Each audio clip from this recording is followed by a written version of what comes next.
Hello बच्चों, welcome to the power education. Power education की YouTube channel पर आप लोग का बहुत बहुत स्वागत है। आज के सेशन में हम लोग बात करेंगे लाइट ऑफ रिफ्लेक्शन या रिफ्लेक्शन ऑफ लाइट, प्रकाश का परावर्तन क्या होता है। तो बच्चों, इस सेशन में हम पढ़ेंगे प्रकाश का परावर्तन क्या होता है, प्रकाश के परावर्तन के दो नियम हैं, नियम क्या होते हैं, और प्रकाश के परावर्तन से संबंधित कुछ परिभाषाएं। जैसे हमारे पास है आपतन कोण क्या होता है, परावर्तन कोण क्या होता है, और होता है आपतित किरण क्या होती है, परावर्तित किरण क्या होती है। तो बिना देरी के हम लोग स्टार्ट करते हैं प्रकाश का परावर्तन। तो सबसे पहले हम लोग क्या पढ़ेंगे, प्रकाश का परावर्तन। प्रकाश का परावर्तन, प्रकाश का परावर्तन। तो प्रकाश का परावर्तन का मतलब क्या हो गया बच्चा, परावर्तन का मतलब हो गया रिफ्लेक्शन। अब इसका मतलब हो गया कि अगर कोई प्रकाश की किरण है वो किसी पॉलिशदार अथवा चिकने सतह पर टकराती या आके गिरती है, तो उसका अधिकांश भाग जो होता है वो किसी दूसरे मार्ग में लौट जाता है, या जो फिनोमिना या जो घटना है प्रकाश का परावर्तन कहलाती है। जैसे हमने कहा कि हमारे पास कोई सतह है, ये जो सतह हमारे पास है चिकना अथवा पॉलिशदार है। क्या है, चिकना अथवा पॉलिशदार है, चिकना या क्या है, पॉलिशदार, पॉलिशदार। तो इस पर क्या होगा, कोई प्रकाश की किरण है, कोई प्रकाश की किरण आके गिरती है और गिरने के बाद इसका अधिकांश भाग जो होता है वापस लौट जाता है, और ये जो घटना है ये क्या कहलाता है, प्रकाश का परावर्तन। तो बच्चों, इसका डेफिनेशन क्या होगा कि जब प्रकाश की किरण किसी पॉलिशदार अथवा चिकने सतह पर आकर गिरती है तो इसका अधिकांश भाग वापस लौट जाता है, यह घटना प्रकाश का परावर्तन कहलाती है। तो हम लोग इसको लिखते हैं, जब प्रकाश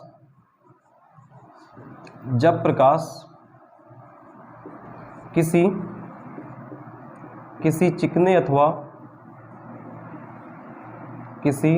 चिकने अथवा पॉलिशदार सतह पर गिरता है, सतह बोल सकते हैं या तल बोल सकते हैं, सतह या तल पर गिरता है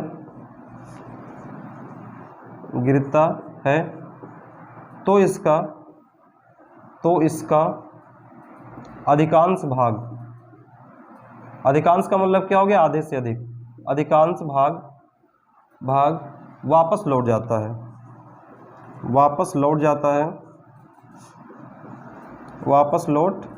है, और यह घटना जो है, यह घटना प्रकाश का परावर्तन कहलाती है। तो अब बच्चों हम लोग बात करेंगे प्रकाश के परावर्तन से संबंधित कुछ परिभाषाएं या कुछ इंपॉर्टेंट परिभाषाएं। तो अब हम लोग अगली हेडिंग क्या पढ़ेंगे, प्रकाश के परावर्तन से संबंधित कुछ परिभाषाएं। तो अब हमारे पास है प्रकाश के परावर्तन से संबंधित कुछ परिभाषाएं। तो प्रकाश के परावर्तन से संबंधित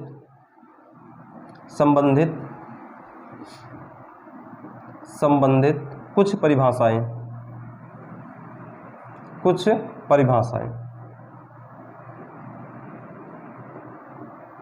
अब कुछ परिभाषाएं में सबसे पहले हम लोग एक फिगर बना लेते हैं। एक फिगर बनाएंगे बच्चों, अभी इसी फिगर से आपका टोटल क्लियर हो जाएगा, इसमें आपको कुछ भी रटने की आवश्यकता नहीं है। अब सबसे पहले हम क्या मानते हैं कि हमारे पास कोई तल है, हमारे पास क्या कोई तल है, ये आपका वही वाला भाग है जो चिकना अथवा क्या है, पॉलिशदार है। अब सबसे पहले क्या बोलेंगे, यहाँ पर कोई प्रकाश की किरण आके गिरती है, तो हमने मान लिया कि ए बी कोई प्रकाश की किरण है, ए बी, ये क्या हो गया, ये जो हमारा सतह है ये क्या है, हमारा एक दर्पण है। कैसा दर्पण है, समतल दर्पण। तो किसी दर्पण पे आके गिरती है और गिरने के बाद क्या होगा, इसमें परावर्तन होगा, मतलब इसका अधिकांश भाग दूसरे मार्ग में लौट जाता है। तो बच्चों, जो किरण हमारे पास आ रही है, मतलब जो किरण दर्पण पे आके गिरती है उसे हम लोग बोलते हैं आपतित किरण। उसे क्या बोलेंगे, आपतित किरण। आपतित किरण को बोलते हैं इंसिडेंट रे। और जो किरण दर्पण से जा रही है उसे हम लोग क्या बोलते हैं, परावर्तित किरण। उसे क्या बोलेंगे, परावर्तित किरण। परावर्तित किरण को बोलते हैं रिफ्लेक्टेड रे। जिस बिंदु पर या दर्पण के जिस बिंदु पर आपतित किरण गिरती है उस बिंदु को हम लोग बोलते हैं आपतन बिंदु। इस बिंदु को क्या बोलेंगे, आपतन बिंदु बोलेंगे। अगला हमारे पास क्या है कि अब अगर हम लोग जो दर्पण है, दर्पण के आपतन बिंदु पर एक लंब रेखा खींच दें, मतलब इसके बिंदु पर हम लोग क्या खींच दें, एक लंब रेखा खींच दें, तो ये जो लंब रेखा इसे हम लोग क्या बोलते हैं, इसे हम लोग बोलते हैं अभिलंब। इसे क्या बोलेंगे, अभिलंब। अभिलंब को कहते हैं नॉर्मल। इसे क्या बोलेंगे, अभिलंब। अभिलंब को बोलते हैं नॉर्मल। अब इसके बाद हमारे पास आपतित किरण और अविलंब के बीच में एक एंगल बन रहा, जिसे हम लोग आई से लिखते हैं, और ये एंगल हमारा कहलाता है आपतन कोण। आपतन कोण, एंगल ऑफ इंसिडेंट, आपतन कोण। अब इसके बाद हमारे पास क्या है कि ये जो हमारे पास एंगल है, ये हमारे पास अविलंब तथा परावर्तित किरण के बीच में एक एंगल बन रहा है, जिसे हम लोग आर से लिखते हैं, और ये एंगल हमारा कहलाता है परावर्तन कोण। ये एंगल क्या कहलाएगा? परावर्तन कोण। परावर्तन कोण। तो इतने डेफिनेशन को हमें इसके अंतर्गत पढ़ना है। तो एक बारी पहले फिर से आपको बता दे रहे हैं, उसके बाद अभी डेफिनेशन को लिखवा देते हैं। सबसे पहले क्या है कि आपतित किरण। आपतित किरण क्या होती है कि दर्पण पर आने वाली किरण को, या आने वाली किरण का मतलब क्या हो गया? आपतित किरण। आप ऐसा बोल सकते हैं आपतित किरण क्या होता है कि दर्पण पर गिरने वाली किरण को आपतित किरण कहते हैं। फिर बोलेंगे परावर्तित किरण क्या होता है कि दर्पण से जाने वाली किरण को क्या बोलेंगे? परावर्तित किरण। फिर आपका क्या है? आपतन कोण। आपतन कोण, या सबसे पहले बोल सकते हैं हम लोग आपतन बिंदु क्या होता है। तो ये दर्पण है, दर्पण के जिस बिंदु पर आपतित किरण गिरती है उस बिंदु को हम क्या बोलेंगे? आपतन बिंदु बोलते हैं। उसके बाद हमारे पास क्या है? आपतन कोण क्या होता है?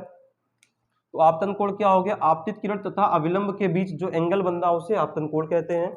उसके बाद अविलंब और परावर्तित किरण के बीच में जो कोण बन रहा है उसे हम क्या बोलेंगे? परावर्तन कोण कहते हैं। तो उम्मीद करता हूं दोस्तों आपको ये समझ में आ रहा होगा और अच्छा लग रहा होगा। तो अब हम लोग इसको लिखते हैं। अब हम लोग लिखेंगे एक एक। तो सबसे पहले क्या हमारे पास? आपतित कोण। आपतित कोण। आपतित कोण को बोलते हैं इंसिडेंट रे। Incident ray. तो इंसिडेंट रे, ये हमारा क्या होता है बच्चों परिभाषा कि दर्पण पर गिरने वाली किरण को, दर्पण पर गिरने वाली किरण को क्या बोलेंगे? आपतित आपतित किरण है बच्चों, ये आपतित किरण। तो इसका परिभाषा क्या होगा कि दर्पण पर गिरने वाली किरण को आपतित किरण कहते हैं। तो यहां लिख देते हैं दर्पण पर गिरने वाली किरण को, गिरने वाली किरण को आपतित किरण कहते हैं। को आपतित किरण कहते हैं। आपतित किरण कहते हैं।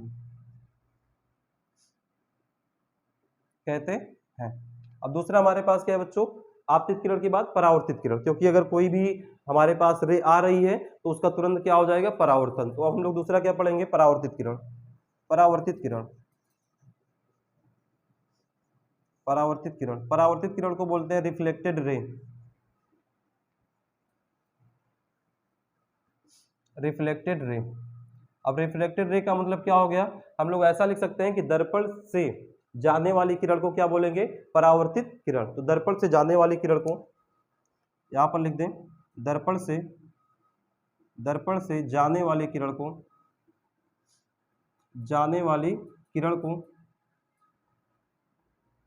दर्पण से जाने वाली किरण को परावर्तित किरण कहते हैं। परावर्तित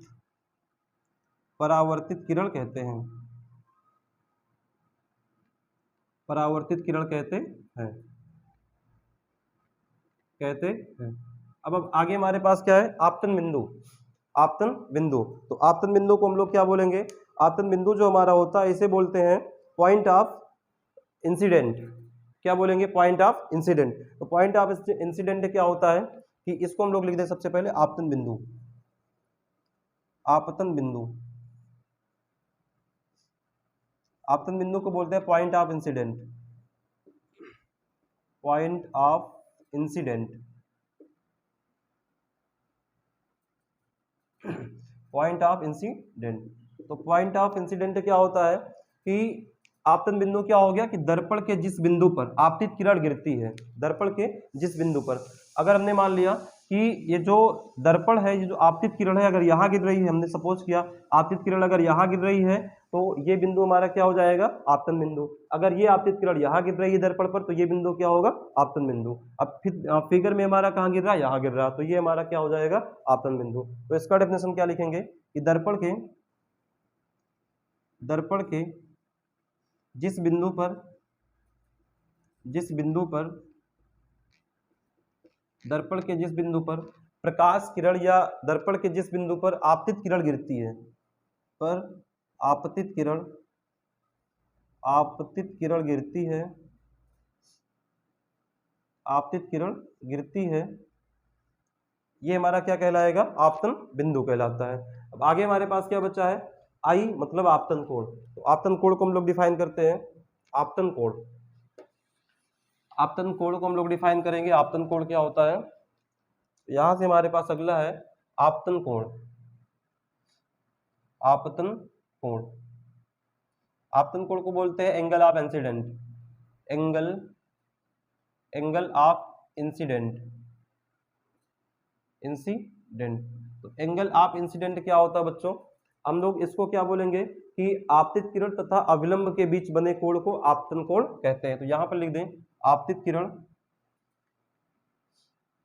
आपतित किरण तथा, आपतित किरण तथा अविलंब के बीच, अविलंब के बीच, अविलंब के बीच बने, के बीच बने कोण को, बीच बने कोण को, कोण को आपतन कोण आई कहते हैं। तो इसको शॉर्ट फॉर्म में लिख रहे हैं, आई कहते हैं, कहते हैं। आई का मतलब क्या हो गया कि जो आपतन कोण होता है, एंगल ऑफ इंसिडेंट होता है, इसको हम लोग आई से प्रदर्शित। बच्चों हमारा क्या है, परावर्तन कोण को क्या बोलेंगे, angle of, angle, angle of reflection, reflection, angle of reflection. अब परावर्तन कोण क्या होता है कि अविलंब तथा परावर्तित किरण के बीच बने कोण को हम लोग क्या बोलेंगे, परावर्तन कोण। तो यहां लिख दिया जाए अविलंब तथा, अविलंब तथा, तथा परावर्तित किरण, परावर्तित किरण, परावर्तित किरण के बीच, किरण के बीच बने कोण को, के बीच बने कोण को, बने कोण को परावर्तन कोण कहते हैं। अब जो परावर्तन कोण है इसको हम लोग आर से लिखते हैं। आर कहाँ से आया भाई, आर का मतलब हो गया कि रिफ्लेक्शन, इसी को हम लोग क्या लिख दें, स्मॉल आर कहते हैं, कहते हैं। तो ये इतने डेफिनेशन हमारे क्या है, परावर्तन संबंधित कुछ परिभाषा है। अब इसके बाद हमारा इसी से रिलेटेड एक टॉपिक और आता है कि प्रकाश के परावर्तन के नियम। तो प्रकाश के परावर्तन के नियम भी यहीं से आएंगे, तो हम लोग इसको आगे कर लेते हैं कि प्रकाश के परावर्तन के नियम मतलब law of reflection of light. तो प्रकाश के परावर्तन के नियम क्या है, तो सबसे पहले हम आपको बता दें कि प्रकाश के परावर्तन के दो नियम है, प्रकाश के परावर्तन के दो नियम है। तो यहां सबसे पहले हम लोग हेडिंग लगा दें प्रकाश का परावर्तन, प्रकाश के परावर्तन के नियम, के परावर्तन, परावर्तन के नियम। तो प्रकाश के परावर्तन के नियम हमारे पास क्या है कि law of reflection of light. तो प्रकाश के परावर्तन के दो नियम है। तो सबसे पहले हमारे पास क्या, सबसे पहला नियम, सबसे पहला नियम बच्चों क्या होता है, पहले हम लोग यहाँ फिगर से जानते हैं। सबसे पहला जो नियम है ये बोला गया कि आपतित किरण, परावर्तित किरण, आपतित किरण, परावर्तित किरण तथा आपतन बिंदु पर अविलंब तीनों एक ही तल पर होते हैं। ध्यान से देखो, आपतित किरण, परावर्तित किरण तथा आपतन बिंदु पर अविलंब तीनों एक ही तल पर स्थित होते हैं, ये पहला नियम है। दूसरा क्या है कि सदैव जो आपतन कोण होता है बराबर किसके होता है, परावर्तन कोण के। सदैव आपतन कोण बराबर होता है परावर्तन कोण के। तो दोनों नियम लिख देते हैं। पहला नियम क्या है कि आपतित किरण, आपतित किरण,